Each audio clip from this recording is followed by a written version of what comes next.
జగదాత్రి కేదార్ ఇద్దరు కారులో వస్తూ మాట్లాడుకుంటూ ఉంటారు. దాత్రి కేదార్ని ఇలా అంటూ ఉంటుంది, యువరాజ్ మావయ్య నిజం చెప్పకుండా ఆపడానికి ఏం చేస్తాడో చాలా టెన్షన్గా ఉంది కేదార్ అని దాత్రి అంటూ ఉండగా, ఈసారి అలా ఆగేదేం లేదు. సాక్ష్యాధారాలు అందరి ముందు పెట్టి నిజాలన్నీ అందరి ముందు బయట పెట్టడమే.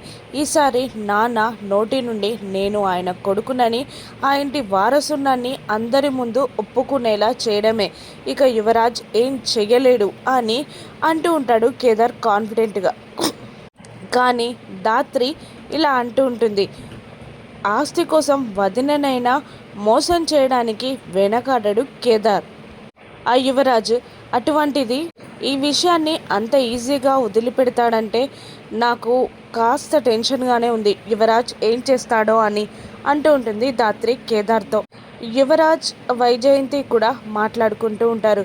ఏంటి రాబోడా, ఇంకొక అరగంటలో ఫంక్షన్ స్టార్ట్ అయిపోతుంది.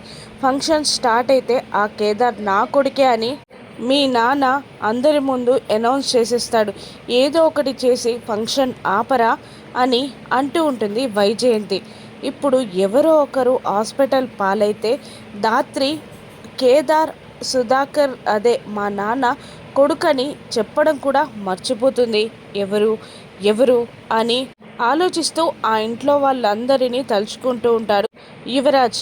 ఫస్ట్ తన చెల్లి, ఆ తర్వాత కౌశికి, జగదాత్రి వాళ్ళ నాన్నగారు అందరినీ ఒక్కొక్కరిగా గుర్తు తెచ్చుకుంటూ ఉంటారు యువరాజ్.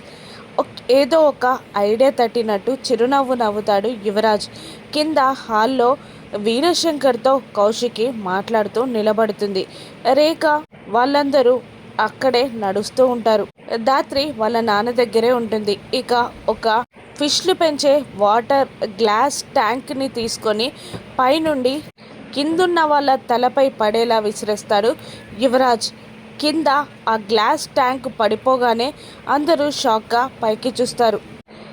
పైన నవ్వుతున్న యువరాజ్ని చూసేసరికి కోపంతో ఊగిపోతుంది దాత్రి.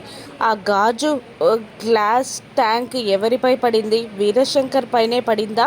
ఆయనకేమైనా అవుతుందా? ఫంక్షన్ ఆగిపోతుందా? అసలు హాస్పిటల్ పాలైన వాళ్ళెవరు?